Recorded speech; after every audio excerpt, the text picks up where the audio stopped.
오늘 이 행사를 위해 여러분들이 수고 많이 하시는 것 같아요. 찬양 인도하시는 집사님도, 또 주방에 봉사하시는 분들도, 우리 교역자들이 또 수고도 말할 것도 없고요. 자, 오늘 이제 아까 64페이지에서 우리가 멈추었는데, 앞에 이제 내용은 그 성장 과정, 또 회심 체험 이런 걸 보았고요. 그 다음 이제 회심을 하고 나면 그냥 있는 게 아니고 경건의 훈련을 통하여 성장이라는 그런 과정이 있는데, 경건 훈련에 어떤 내용들이 있을까? 뭐 내용을 보시면 그냥 지극히 평범한, 우리가 잘 알고 있고 우리가 행하고 있는 그런 차원의 이야기들입니다.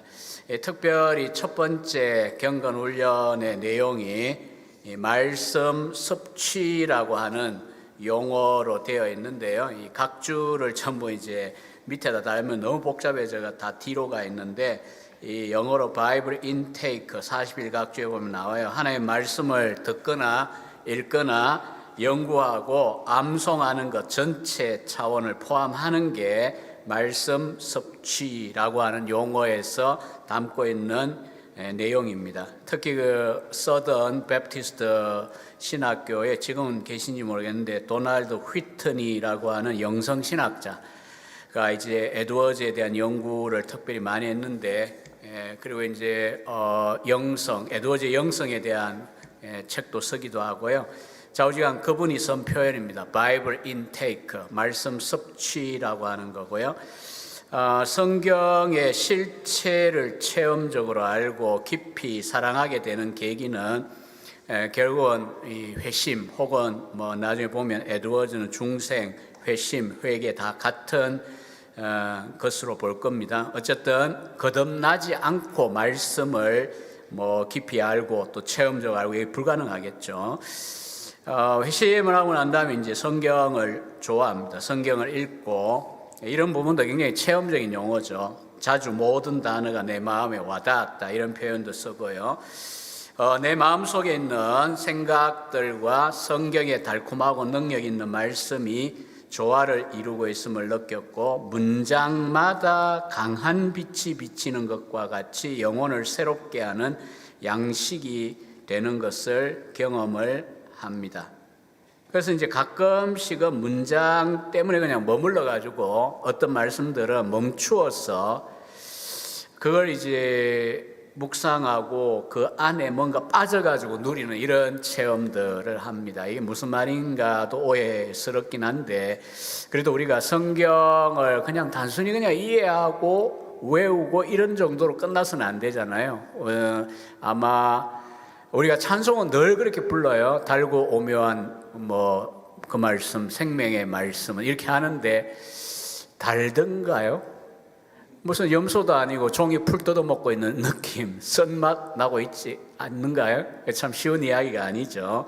그러나 우리가 이제 은혜의 정상적인 상태에 있을 때에 나타나는 첫 번째, 말씀을 가까이 해요. 당연히 읽거나 묵상하거나 외우거나 음미하거나.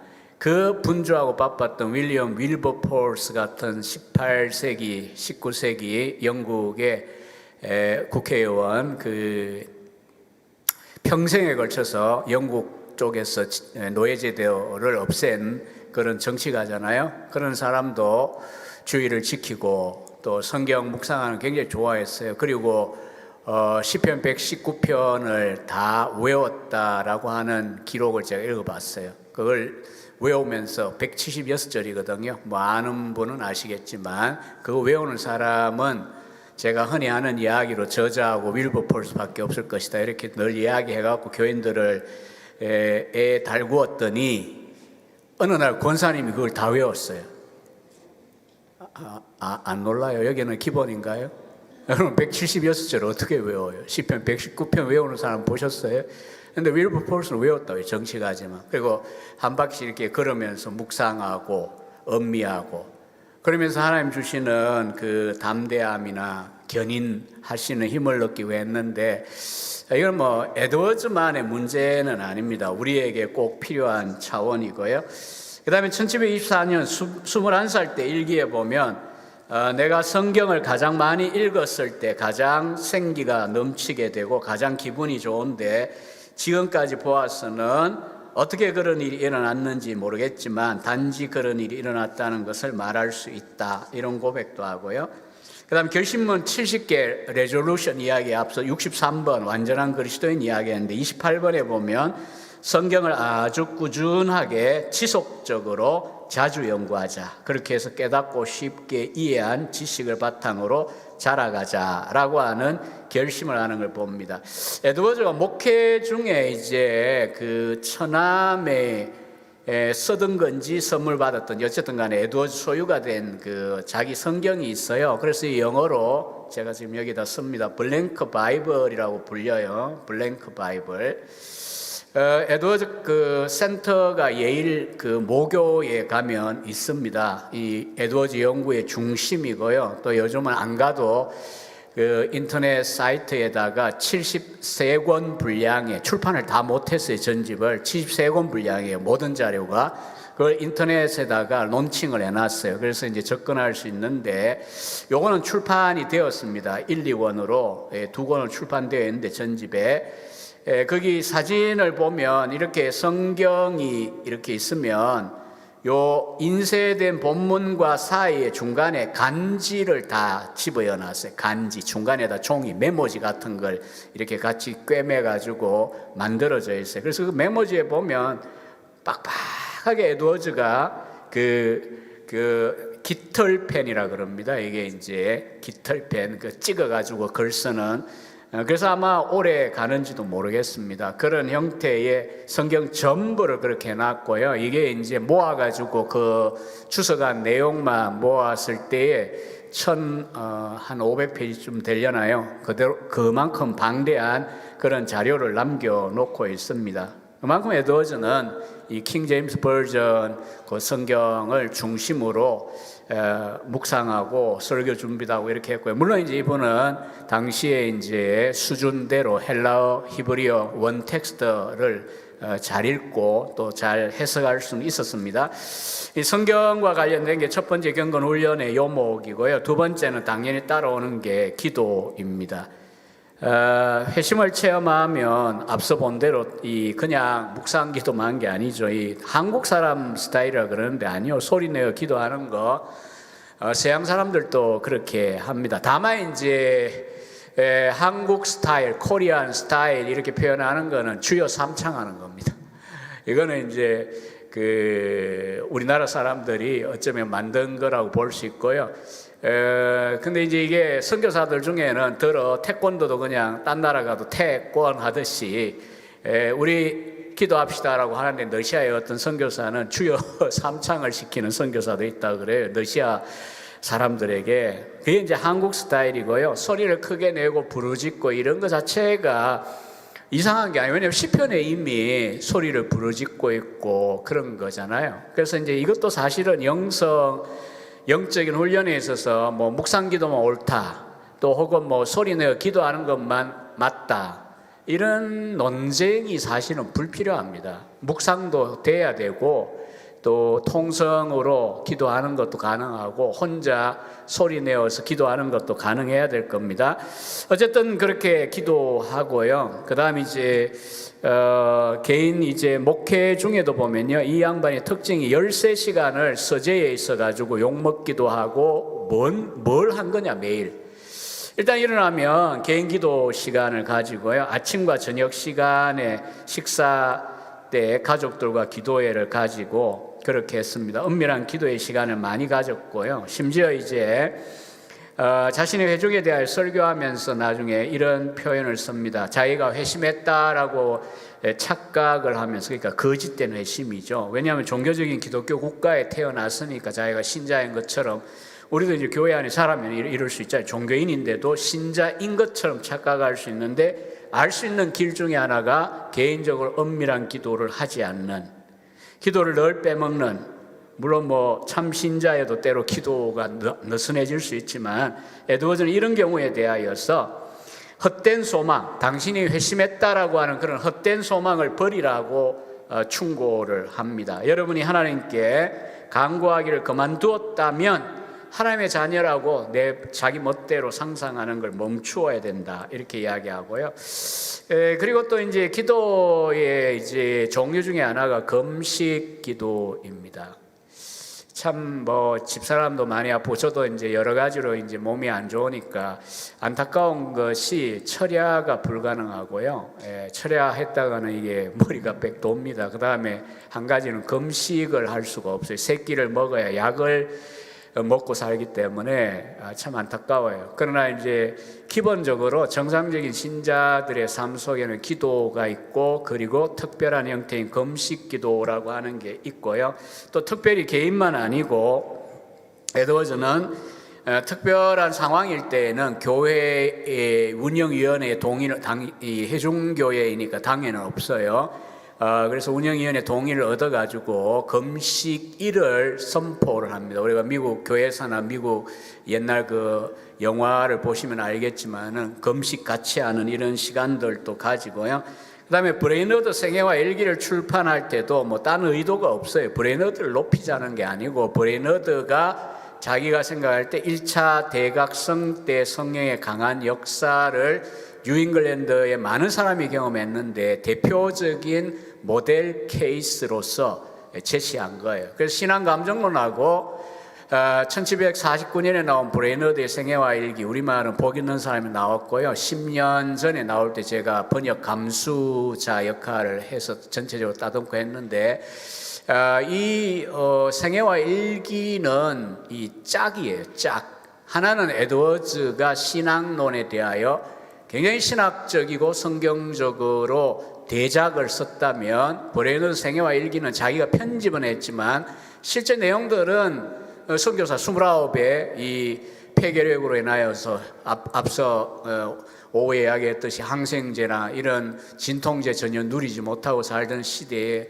소위 그 폐가, 가끔 저는 상상을 해봐요. 이 순두부를 우리가 소나기로 딱 쥐었을 때 그 뭉그러지는 것처럼 이 폐가 완전히 뭉그러져 가지고 그렇게 고통하다가 죽는데, 이 29의 젊은 선교사가, 그 사람의 이야기지만 에드워즈의 의도는 신앙 감정론에서 이야기한 참된 신앙, 참된 회심자의 대표적인 사례가 이 사람이라는 거예요. 그래서 혹시 선교사를 위한 책으로만 읽으시면 안 되고요. 그 책은 에드워즈의 의도는 부흥에 대한 하나의 변호라고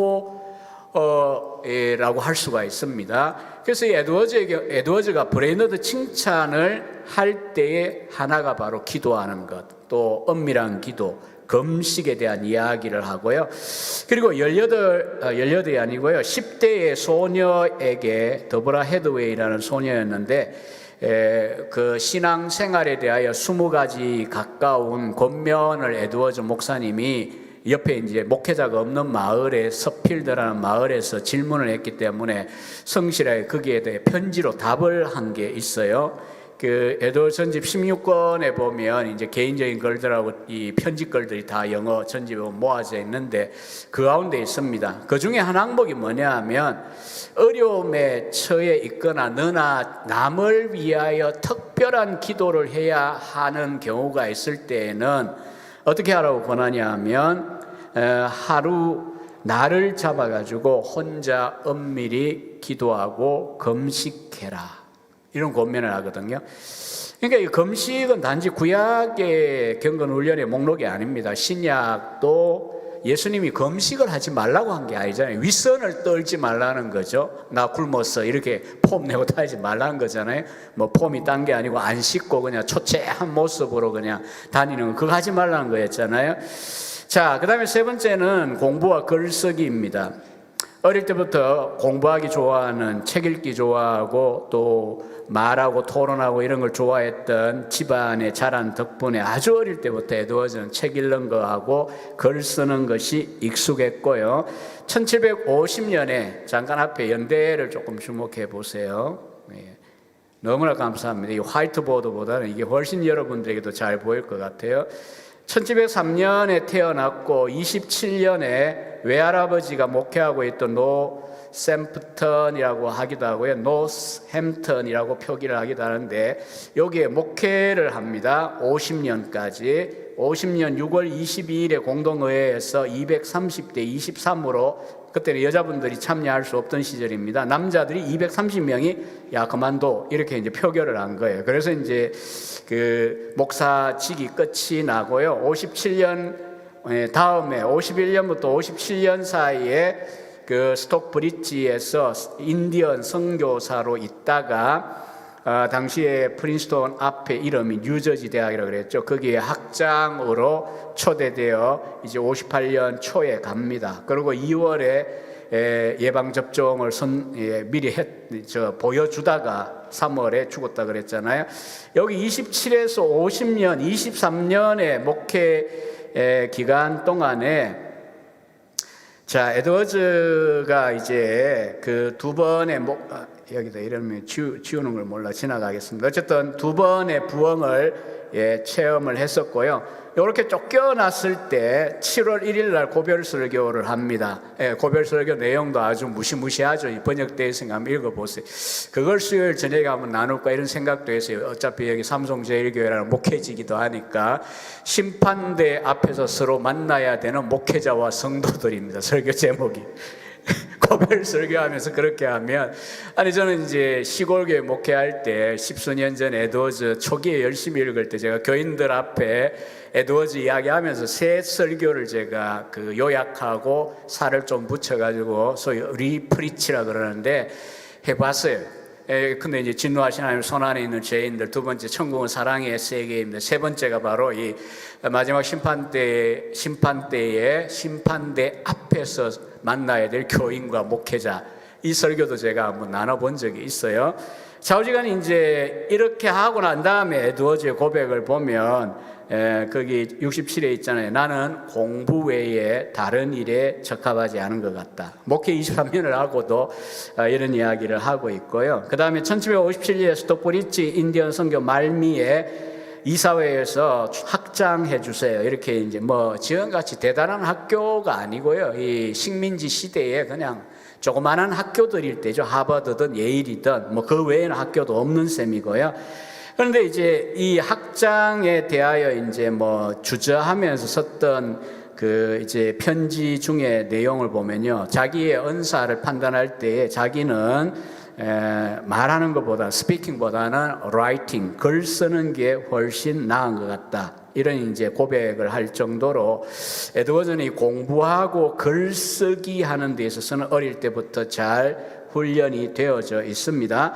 그래서 에드워즈가 어떤 책들을 읽었느냐 이렇게 이제 우리가 이제 따져볼 필요가 있겠죠. 이 부분은 전집 흔히 이제 영어로 WGJE라고 그럽니다. Works of Jonathan Edwards에서 이제 26권이 마지막 권인데 여기 보면 이제 에드워즈와 관련된 도서 목록들이 나와요. 왜냐하면 실제 에드워즈가 43페이지 분량의 6필 원고 속에서 자기가 소위 요즘 세대는 이제 컴퓨터 소개하겠지만은 사고 싶은 책, 갖고 있는 책 이런 이제 독서 목록을 만들었어요. 720권. 근데 실제 에드워즈가 1758년 죽고 난 다음에 남긴 그 서재를 보면 그 목록이라기보다 권수가 남아 있는데요. 크고 작은 책 합쳐봐야 한 300여 권밖에 안 돼요. 당시에 식민지에는 인쇄소도 이제 간신히 이제 시작이 되던 시기였어요. 그러니까 그 전에는 아예 영국서 인쇄가 와야 됐고요. 그리고 이제 책이 너무 귀했어요. 그러니까 이 목회자라고 하더라도 아버지도 한 400 몇 권 목사였지만 그리고 아들 에드워즈 목사도 한 300여 권 정도.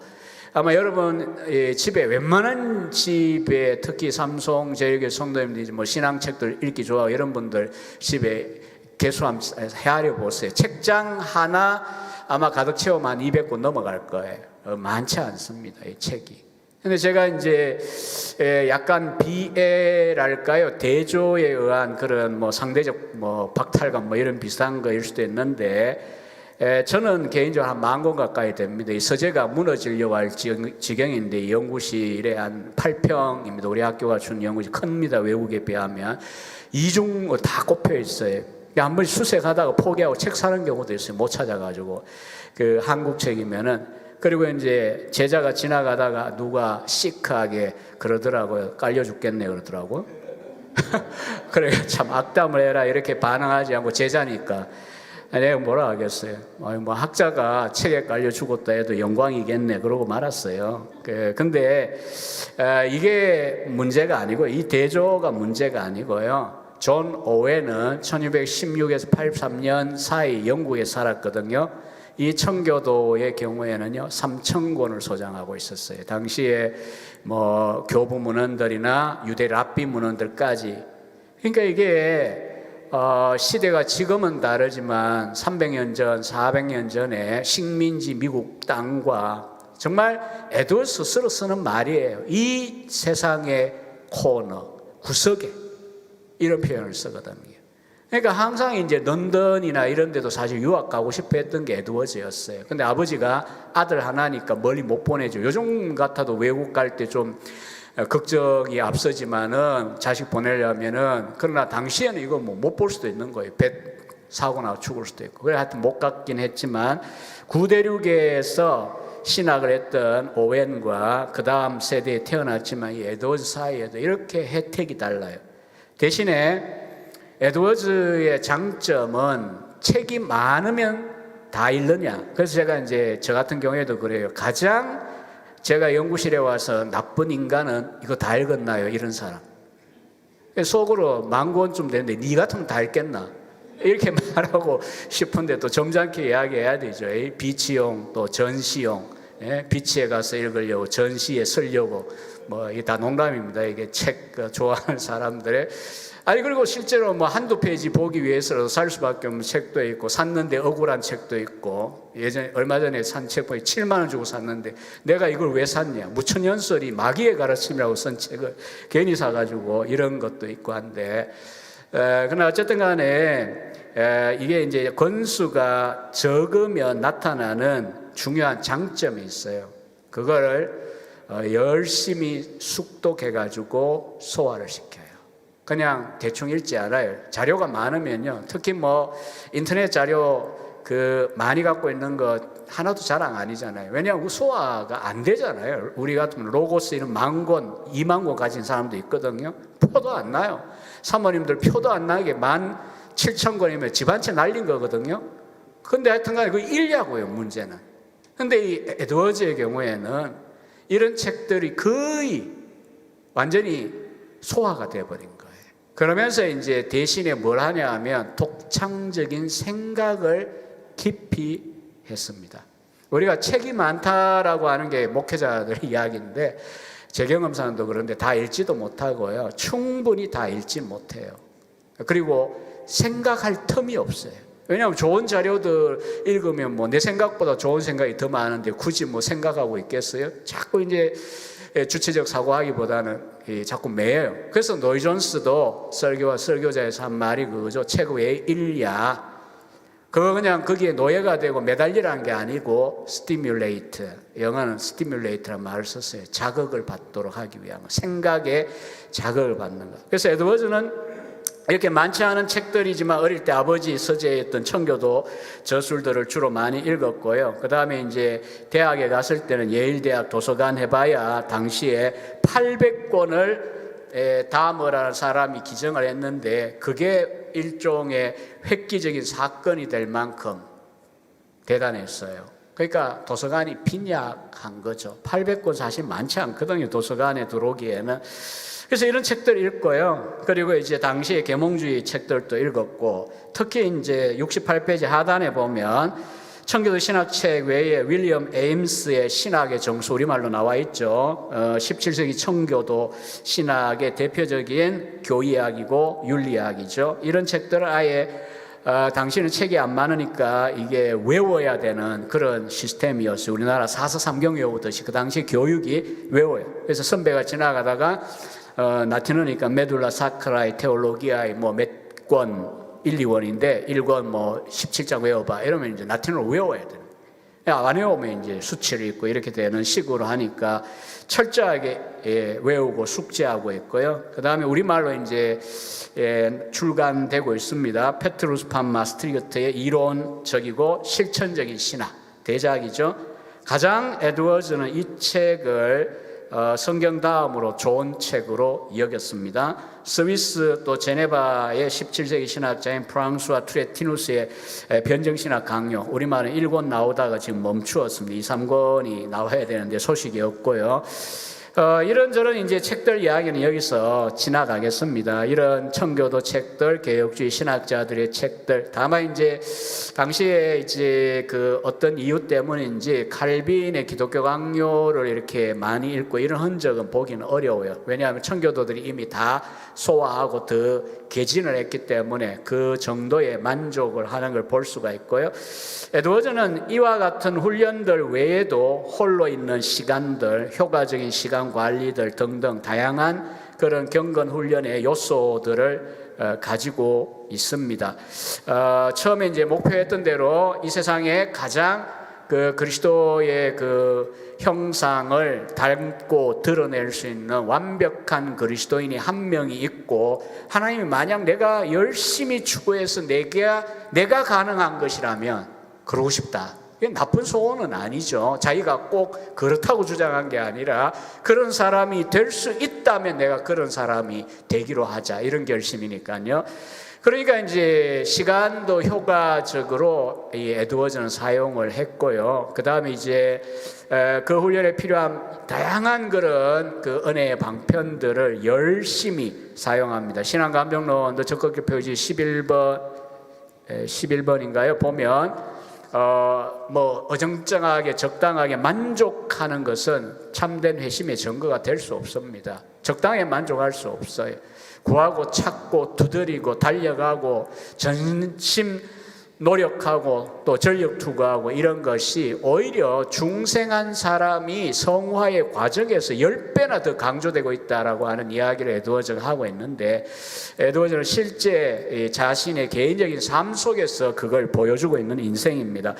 그 다음에 이제 두 번째 배경은 목회입니다. 우리가 이제 앞에 말씀드렸듯이 27년에 외할아버지가 노쇠해가지고 이제 당시는 부목사 제도 같은 건 없어요. 그러나 이제 할아버지가 80대니까 이게 힘이 붙여요. 그래서 교회가 이제 그의 외손자인 에드워즈를 예일에서 튜터, 개인 교수하고 있는데 부른 거죠. 여기 와서 이제 좀 도와달라. 그렇게 해서 1727년에 노샘프턴 교회에 부임을 합니다. 그의 나이 24살일 때고요. 이때 이제 그의 아내 사라 혹은 세라 에드워즈하고 이제 결혼을 합니다. 물론 이제 처녀 때 이름은 세라 피에르 퐁이라고 하는 프랑스 계열의 아마 조상의 출신일 것 같아요.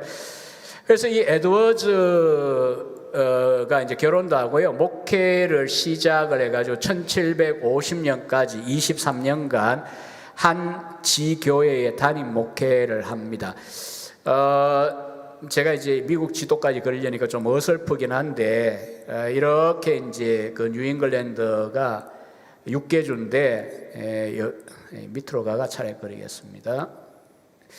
이제 뉴헤이번이라고 하면 여기에 예일 대학이 지금 있습니다. 뉴헤이번, 뉴욕은 더 밑에 내려와야 되고요. 이 코네티컷 강이 이렇게 직선에 가깝게 흐르고요. 그리고 이제 이렇게 주가 나누어져요. 코네티컷. 그리고 위에가 매사추세츠주입니다. 매사추세츠. 그리고 이제 여기에 가장 오래된 미국의 도시 중에 하나인 보스턴이 있습니다. 여기 보스턴 근처에 뭐 고든 코넬도 요즘 있지만 하버드가 이 근처에 케임브리지에 세워졌었죠. 그리고 이제 여기서 한 160km 정도 서쪽으로 이제 당시로 보면 이제 황야를 지나고 숲을 지나고 이렇게 시골로 가는 거죠. 그래서 사실 요 강가에 있는 마을이 노스햄튼 혹은 노샘프턴이라고 하는 지역이고요. 마을이고요. 한 1,300여 명, 뭐 1,000명 좀 넘는 인구가 산 마을입니다. 그리고 여기서 이제 나중에 50년에 쫓겨나고 그가 이제 여러 가지 선택 중에 고른 것이 바로 스톡브리지라고 하는 변경 마을로 가서 인디언들 선교사로서 사역을 한 것입니다. 그래서 이 노샘프턴이라고 하는 이 마을에서 목회를 시작하고요. 여기에서 앞서 이야기한 대로 2번에 걸친 부흥을 경험을 하는데, 또 여기에서 이제 결혼을 해가지고 11명의 자녀들을 낳습니다. 이제 아버지하고 달리 자기는 아들 셋, 딸 8명의 아름답고 유복한 가정을 이룹니다. 하지만 평생 이제 죽을 때까지 사역을 할 거라고 예상되었던 이 아름다운 목회지에서 결국 50년에 면직을, 목사 해임을 당합니다. 면직은 이제 목사직을 빼앗기는 거니까 그건 아니고요. 담임 목사직에서 해임을 당합니다. 13년 동안 13시간 동안 늘 서재에 머물렀다라고 하는 것으로 유명했죠. 왜냐하면 이제 자기 은사를 판단을 한 거예요. 자기는 돌아다니면 신방하고, 우리나라처럼 또 이렇게 맹렬하게 또 신방 서구는 잘 안 합니다. 유럽 교회도 마찬가지고요. 새벽 기도는 특히나 없죠.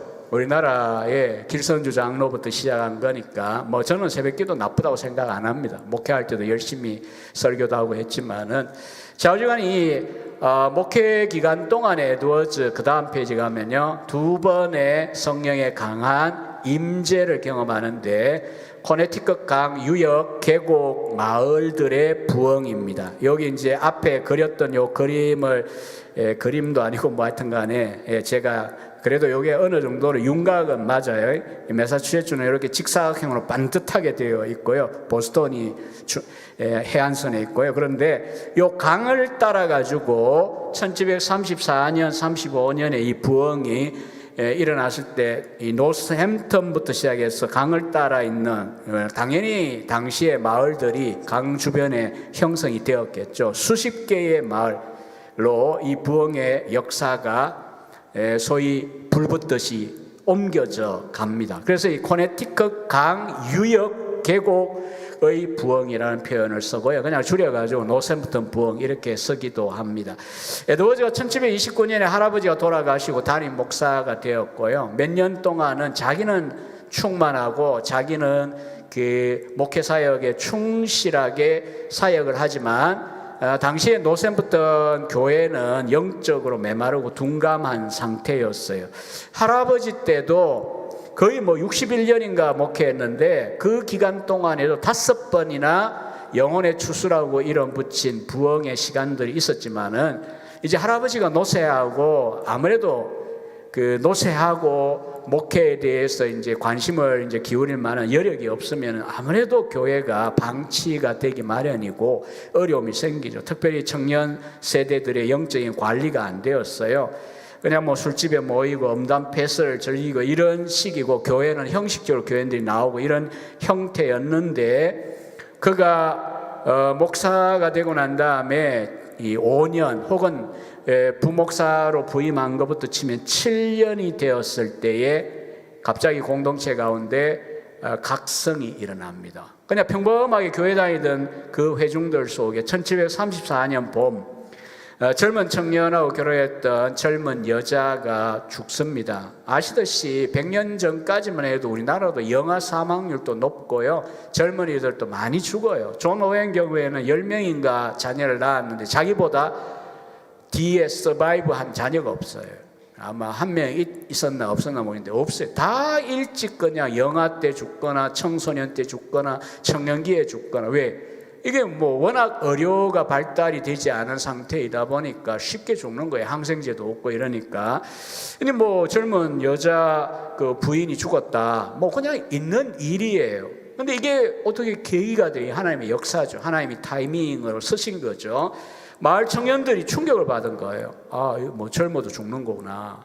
가는데 순서가 없구나, 흔히 하는 말로. 그래서 이제 영원한 것에 대한 관심을 갑자기 이 청년들의 마음이 열린 거예요.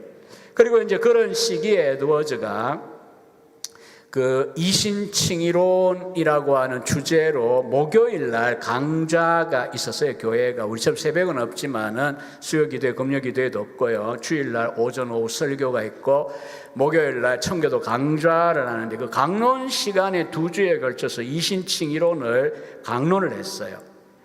사실 읽어보면 굉장히 딱딱합니다. 그냥 정통적인 우리 칼빈주의 칭의론을 이야기한 거거든요.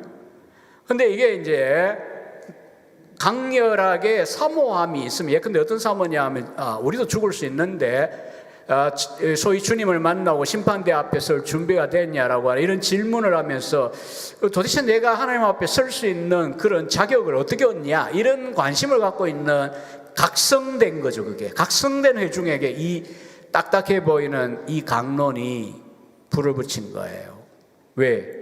이제 뒤에 보면 이제 칭의론 때 나오지만 그 분석을 제가 했는데 그냥 우리가 아는 그대로예요. 그리스도가 대속하여 마련하신 그 의를 우리에게 값없이 전가하실 때 믿음으로 우리가 의롭다함을 받는다, 죄 용서와 영생을 받는다 라고 하는 이야기인데도 불구하고 이 젊은이들과 교인들에게는 엄청난 그 말씀의 역사가 일어났습니다. 그리고 이제 1734년 3월에 시작된 이 역사가 12월 후반에 아주 비상해졌다고 그래요. 익숙한 분들도 있지만 이런 이제 내용들이 조금 이제 낯선 분들도 있을 수 있기 때문에 조금 주의해서 제가 이야기를 하겠습니다. 한 사람 한 사람씩 대 6사람이 여러모로 보나 구원에 이르는 회심을 경험했어요. 게다가 이제 마을에 한 젊은 여성이 사교성이 풍부하다는, 요즘 말로 하면 퀸카, 이런 말을 아시는지 모르겠는데 퀸카예요, 퀸카.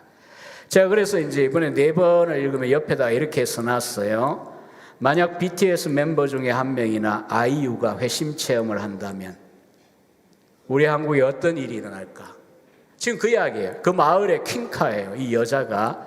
그래서 에드워드는 처음에 염려했어요. 저렇게 사교성이 풍부하고 모든 남성들이 좋아하는 여자가 회심을 했다, 이게 어떻게 악영향을 미칠까 겁을 자기는 냈어요. 그런데 이 여자분이 정말 거기 있는 대로 하나님의 주권적인 은혜의 역사로 새로운 마음, 깨어지고 거룩해진 마음을 경험한 거예요.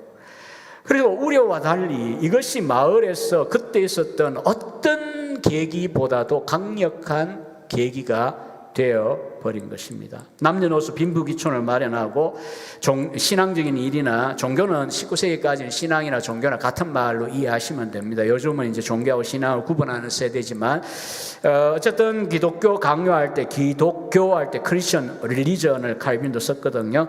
이런 일들에 대하여 관심을 가지고 모이면 이제 신앙적인 일들에 대하여 대화를 합니다. 심지어 결혼식 가가지고 보통 하는 대화들 있잖아요. 근데 그거 안 해요. 신앙적인 대화를 결혼식에서 합니다. 1735년 이듬해죠. 봄과 여름에 노샘프턴 부흥은 최절정입니다. 어느 정도냐? 하나님의 임재가 온 동네에 가득하게 보였습니다. 성도들이 하나님의 사랑과 기쁨을 경험합니다. 그러면서 한편은 고뇌를 경험합니다. 왜냐하면 구원받지 않은 가족에 대한 고뇌, 또 그리고 구원받지 못한 자신이 아닐까라고 하는 그런 고뇌들, 이 양면적인 것들이 가득합니다. 하나님의 임재가 가정에 드러납니다. 어설펐던 인간들이, 기독교 국가니까 기독교인으로는 보이지만 회심이고 뭐고 관심도 없던 교회는 다니나 우리말로 하면 종교인이었던 가족들이 구원을 받고 막 깨어지고 하니까 가정이 기쁨의 공동체가 되는 거죠. 그리고 예배당에서 성도들이 주일날 모이기를 힘썼습니다. 공중 예배가 아름답게 느껴졌습니다. 회중은 예배 드릴 때 생기는 넘칩니다. 목사가 전하는 말 한마디도 놓치지 않으려고 했어요. 심지어 여기에는 없지만 피비 바틀릿이라고 하는 4살의 여아는 이 시기에 회심을 해요. 4살인데. 그래서 저는 영아부도 회심을 이야기해야 된다고 주장하는 사람 중에 하나예요. 이 아이가 웨스트민스터 소교리 문답을 외우고 다 외운지는 모르겠지만, 그리고 회심을 체험해요. 그리고 회개를 해요. 하나님의 나라가 자기 가운데 임했다는 걸 고백해요. 그러면서 이제 하는 이야기가 에드워즈 목사님의 주일 기다려. 애가 엄마가 왜 기다리냐. 에드워즈 목사님 설교를 듣고 싶다.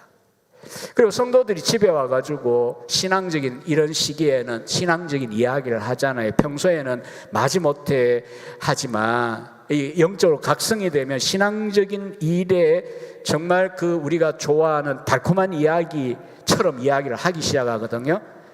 존 철로역정의 작가였던 존 버니언 혹은 번연도 녹아지게 만든 이 계기 중에 하나가 가난하고 보잘것없는 당시에 하청민 같은 이 여자들이 자기 대장간 앞에 와가지고 이 정말 신앙적인 일을 그렇게 그렇게 감미롭게 즐거워하면서 하는 이야기를 들으면서 이 욕쟁이 이 대장장이가 녹아지기 시작한 거잖아요. 그러니까 이 대화라고 하는 것이 있는데, 이 아이는 그 성도들이 와서 이제 있다가 가면 그런 이야기도 해요. 저분들이 자주 우리 집 오면 좋겠다. 왜? 신앙적인 그 대화를 듣고 있는 거예요, 애가. 아마 모르겠어요. 이 강남스타일 같으면 여기는 알 텐데, 강남스타일 집안 같았으면 그런 아이가 생기면 아마 정신병원 데리고 갈지도 몰라요, 교인 집안도. 왜? 너무 이런 나이에 이러면 어떡하냐 이거죠. 하나 착각이에요. 애도 쉽게 죽던 시절에는 그것이 굉장히 중요한 일이었죠. 그리고 찬양도 똑같은 찬양인데 활기를 띱니다. 전에 없이 넘치는 마음과 음성으로 노래를 부르기 때문에 찬양이 즐거운 일이 되었습니다. 시편 찬송 부르시던데 시편 찬송은 배우느라고 조금 힘드시긴 할 거예요. 이제 즐기는 날도 오시겠죠. 그리고 3월 4월에 하루에 4명, 일주일에 30여 명이 회심을 하고요, 대여섯 주간 이게 이어집니다. 그래서 거의 성인들이 다 이제 회심하는 그런 일이 일어났어요. 아이들도 물론 있지만은. 그래서 이제 에드워즈가 이제 사역자로서는 이게 늘 이런 구절들이 사모스러웠습니다. 하나님이 이렇게 놀라운 방식으로 일하실 때는 우리가 평소에 목회자들이 평상적으로 할 수 있는 모든 축복 도구들을 사용해서 사역을 1년 동안 해가 이룰 수 있는 그런 사역이 하루 이틀 만에 되어져 버리는 그런 경험들을 에드워즈는 했습니다. 그러고 나서 이제 이 보고서를 에드워즈가 1736년에 보고서를 썼어요. 이 부흥에 대한 보고서. 그게 바로 놀라운 회심 이야기라고 번역되어 있는 뭐 한 100여 페이지 될까 말까한 에드워즈의 첫 번째 기록물이고요. 이게 이제 런던에도 가서 출판되고 이것이 또 이제 독일과 네덜란드어로도 번역이 되면서 당시에 노샘프턴이라고 하는 저 지도상에 아주 구석진, 보스턴에서 보자면 160km나 떨어진 뭐 하나의 그 농촌 지역의 마을에 일어난 일인데 갑자기 구대륙에까지 유명해진 거예요. 에드워즈의 이름도 그렇게 이제 알려지기 시작한 거예요. 그리고 이제 이 결론적으로 이제 에드워즈가 부흥의 결과를 평가하면서 여러 가지 이야기를 합니다. 보편적인 역사였다. 남녀노소 빈부귀천 뭐 할 것 없이 체험하고, 숫자도 620여 명이 성찬에 참여한다. 이건 바로 마을의 성인들이 거의 다 소위 풀 멤버, 그러니까 완전한 그 회원권을 얻은 그와 같은 상황이고요. 속도에 있어서도 비상했다고 이야기하고요. 영향도 마찬가지고요. 그리고 에드워즈는 이 부흥의 시기를 2년 동안 거치면서 공동체가 살고 개인들이 살아나고 하나님의 임재 가운데 있으면서 평소에 이제 주간에 이제 주일날 오면 이제 그 시대에도 이제 병을 위해 기도해달라 뭐 해달라 이러니 이제 그 기도 부탁하는 글을 이렇게 게시하고 그랬나 봐요, 교인들이. 그러나 이 시기 동안에 그런 기록들이 없어지고 영적으로도 건강하고 육신적으로도 은혜를 누리는 이런 상황이었다는 이야기하고요. 그러나 이제 1735년 5월에 이제 이 하나님의 성령의 역사가 자꾸 물러가시는 것을 경험합니다. 그리고 이제 36년 걸설 무렵에는 이제 분명하게 이제 그 은혜의 시간은 이게 특별한 은혜죠. 뭐 일상적인 은혜는 늘 있으니까요. 특별한 그 은혜, 부흥의 시기가 지나갔다라고 하는 것을 고백할 수밖에 없었고요. 그러나 이제 그 다음에 앞서도 말씀드렸듯이 집회든 이런 체험의 지속적인 열매와 결과가 무엇인가가 중요하죠. 에드워즈는 지속적으로 성도들이 변화되고 하나님과 신적 속성, 예수 그리스도 복음의 위대한 일들에 대한 성도들이 새로운 이해와 전망을 가지고 있다라고 하는 것이나, 또 이제 그 성품적으로 볼 때에 그 동네도 굉장히 그 두 파로 나뉘어가 분열하고 싸우기도 하고 이렇게 했는데, 에드워즈는 이 부흥의 역사를 통하여서 많이 치유되고 새로운 백성이 되었다라고 하는 이야기를 합니다. 76쪽의 하단의 그 인용문에 한번 보시면요, 끝부분에 이런 이야기를 에드워즈가 해요. 우리는 분명히 하나님께 복을 받은 백성입니다. 여기 이 세계의 이 구석에 하나님이 거하시면서 자기 영광을 나타내셨습니다.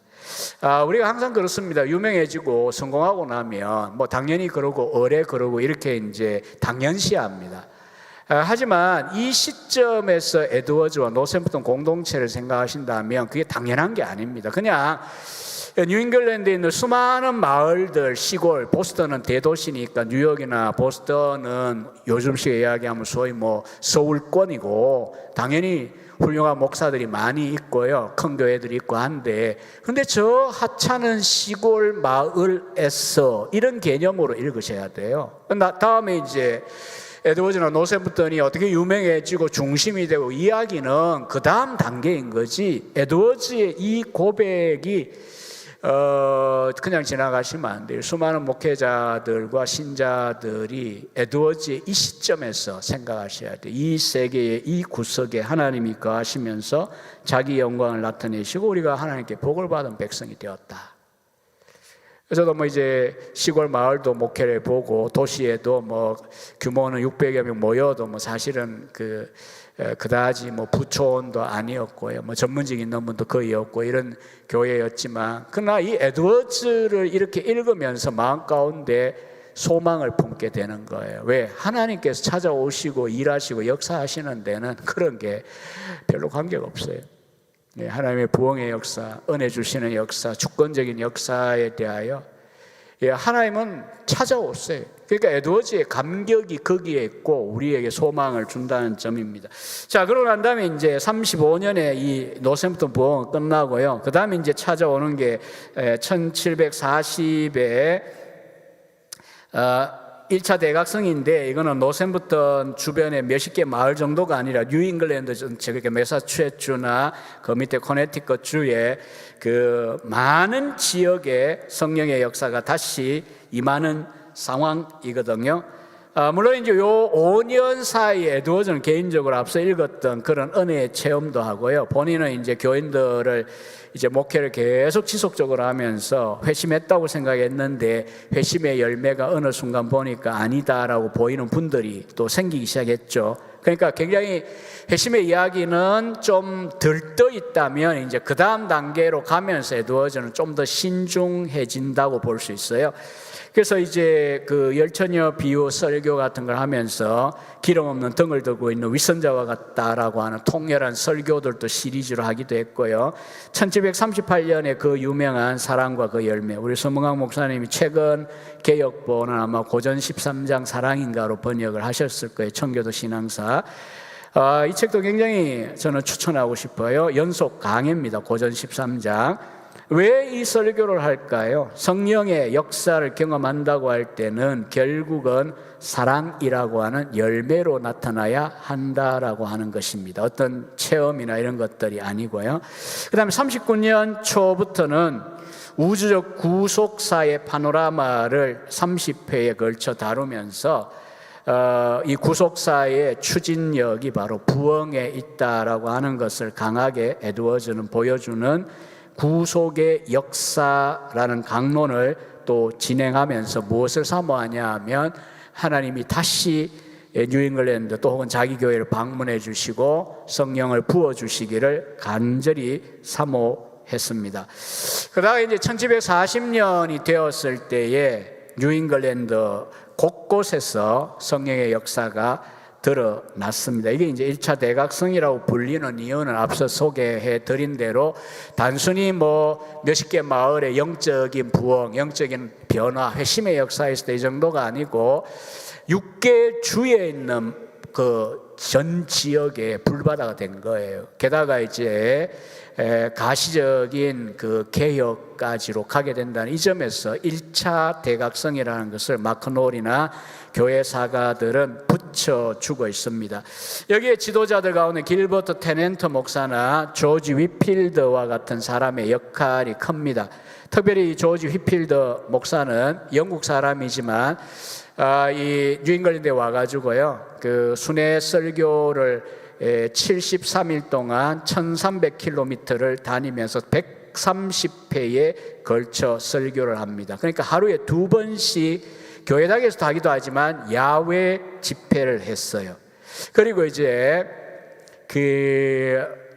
얼마나 대단한 추위였냐면 당시에 보스턴 항구가 얼음이 아니고 소금바다 아닙니까? 바다는. 근데 바다의 어느 거리까지가 얼어붙을 정도로 맹렬한 추위였습니다. 제가 있는 양지는 어제 마이너스 19도로 시작했어요. 진짜 대단하더군요. 19도의 위력. 냉동실이잖아요. 오늘 또 16도일 때 출발해가 왔는데 이 정도 갖고는 바다 안 얼 거예요. 얼마나 추웠으면 바다가 얼었어요. 그런데도 수천 명, 수만 명이 모여 야외 집회를, 이 수만 명이 들어갈 공간이 없으니까요. 식민지 시대에 집회를 하는데 교인들이 모여요. 그리고 거기에서 이 위필더는 마치 거북선처럼 불을 투어해요. 설교하는데 교인들의 마음이 막 녹아내려요. 유명한 이신론자인가요? 프리메이슨 이야기하면 항상 등장하는 이 시기의 사람 중에 미국의 대표적인 지성인이 벤자민 프랭클린 아닙니까? 프랭클린이 그 집회에 하도 유명하니까 갔다고요.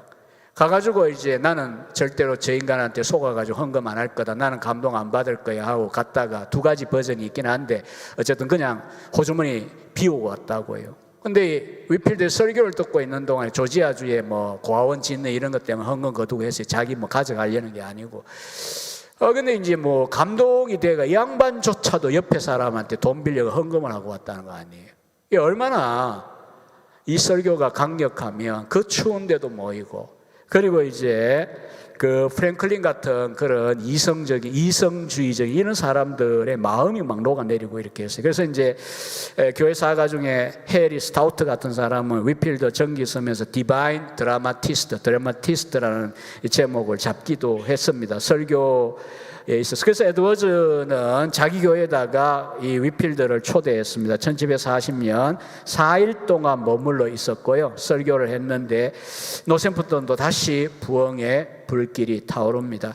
특히 이제 에드워즈의 어린 자녀들이 이 시기에 회심을 하고요.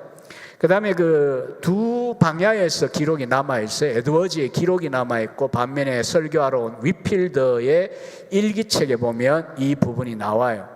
위필더는 말하기를 에드워즈에 대해서 첫 시간에 소개한 대로 그렇게 좋게 소개하고, 그 다음에 미스터 에드워즈가 예배 시간 내내 울고 있었다고 그랬어요.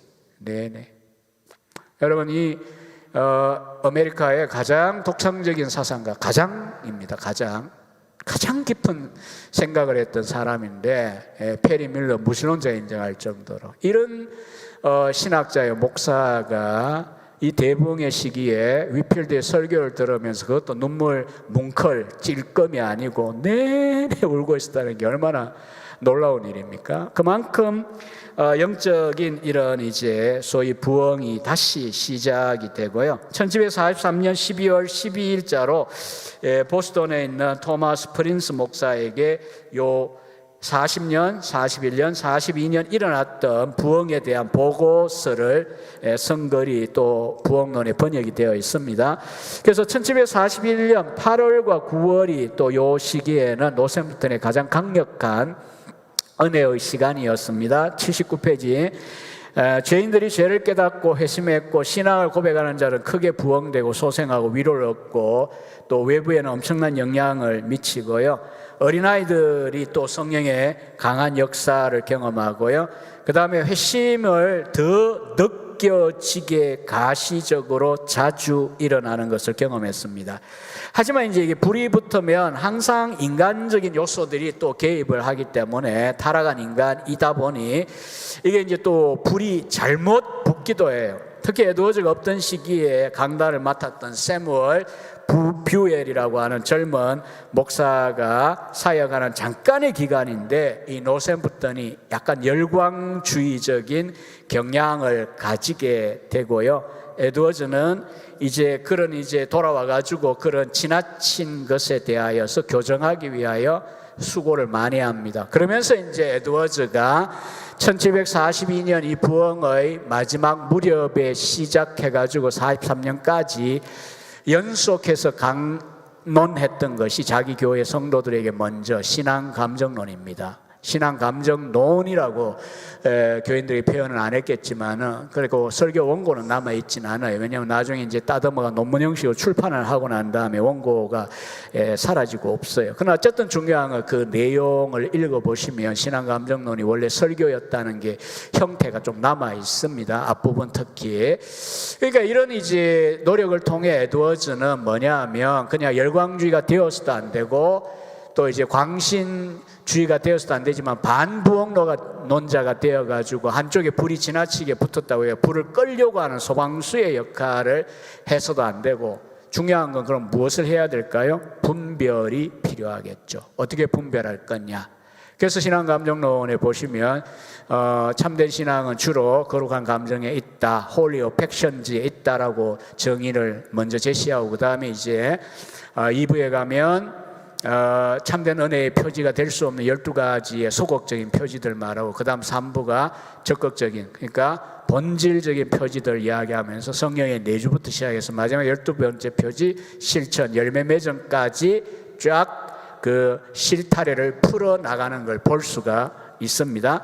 그리고 에드워즈는 이제 다음 페이지 보면요, 이 시기에 이제 단지 자기교회 목회자만 아니고요, 당시에 뉴잉글랜드의 두 가지 상황, 금방 언급한 반부흥파들, 불 끄는 사람들하고, 그 다음에 이제 부흥을 지나치게 인위적으로 밀어붙이는 제임스 데번포트 같은 목사가 있었어요. 왜냐하면 20대 젊은 목사인데 왜 나는 조지 위필드가 될 수 없는가.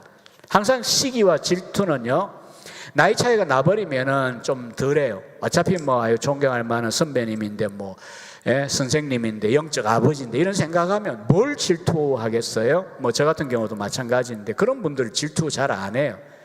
그러나 나이가 비슷한데 하나는 높이 쓰임받고 하나는 뭐 난 뭐야, 누구는 뭐 산삼 먹고 누구는 뭐 이 무 먹고 이거 뭐야, 이런 느낌 드는 거죠. 그럼 시기와 질투가 발동해요. 휘필드에 대하여 이 제임스 데번포트가 열받았어요. 젊은 목사인데. 그래가지고는 이제 인위적인 부흥 현상을 만들려고 합니다. 예컨대 24시간 집회를 하거나 그냥 성도들과 더불어 막 길거리에 돌아다니면서 외치고, 또 회심하지 않은 목사들 분별하고 나오라 그러고, 그런 목사 밑에 있지 말라 그러고, 회심 안 했으면 그냥 이웃이라고 그러고, 회심하면 형제라고 부르고, 이런 이제 그 소위 분리주의적인 운동을 하면서 그냥 자기 교회에서 그러면 안 가면 그만인데, 또 이 해안선을 따라 돌아다니고 보스턴에 나타나고 온데 돌아다니면서 이런 일들을 하면서 열광주의 불이 붙었어요. 그러니까 이제 당시에 이제 건전한 목회자들과 또 이제 원래부터 탐탁지 않았던 목사들이 도대체 이 부흥이 통제될 수 있는 것일까 우려를 하기 시작한 거죠. 그래서 한쪽은 극단적으로 이제 불을 끄트리려고 하면서 소위 모든 것이 이거는 인간의 상상력의 과열이다, 뭐 이런 식으로 몰아갔어요. 그래서 이제 이때 이제 에드워즈는 그게 아니고 분별을 해야 한다. 왜냐하면 성령의 역사와 인위적으로 지금 잘못되어진 그런 부분들을 우리가 구분해서 버리고, 그 다음 이제 성령의 역사는 인정하고 그것을 회방하는 자가 되어서는 안 된다라고 이야기하고요. 이 시기에 이제 에드워즈의 이 부흥과 관련하여 가장 강력하게 반대했던 사람이 84페이지에 나오는 찰스 촌시 목사입니다. 하버드 출신이고 자유주의자고 알미니아 신학자고요. 구학파에 속해 있고요. 그리고 집요하게 에드워즈의 글들에 대하여 반박하는 글을 냅니다. 그래서 그 중에 이제 에드워즈가 1742년 찍혀 있지만 43년에 나오긴 합니다. 그 당시대 뉴잉글랜드의 신앙의 부흥에 대한 몇 가지 생각, 우리말로는 이제 균형 잡힌 부흥론이라는 책 이름으로 잘 번역했어요. 우리가 이제 6장에서 그 내용 전체 분석을 보게 될 텐데, 이 부흥론을 잘 정리했어요. 그러니까 여기에 대해서 찰스 촌시는 참과 거짓이 섞여 있기 때문에 잘 전파되고 내가 해독제를 제시하겠다 이러고는 바로 몇 달 뒤에 제목도 비슷하게 냅니다. 뉴잉글랜드의 신앙 상태에 대한 시기적절한 생각들. 에드워즈는 영어로 some thoughts라고 이제 시작하는데, 이 친구는 season of thoughts 이렇게 해가지고 내고요. 5부 구성을 똑같이 해가지고 에드워즈를 비판해요. 그러나 여기에 대하여 이제 에드워즈가 최종 답을 1746년에 출간합니다. 이게 바로 신앙감정론입니다. 이 신앙감정론을 통해서 에드워즈는 부흥신학, 청교도 회심론의 정수를 보여주고요. 또 하나의 제자죠. 조셉 벨럼이 자기 사택에서 기른 제자 중에 하나입니다. 영감의 시대, 즉 사도시대 이래로 실험적인 신앙과 생동적인 영성에 대하여선 가장 좋은 책들 중에 하나다라고 이렇게 평가를 했습니다. 자, 오늘 세 번째 시간이죠. 지금 시간 여기서 멈추고요. 10분 정도 쉬시고 다시 만나겠습니다.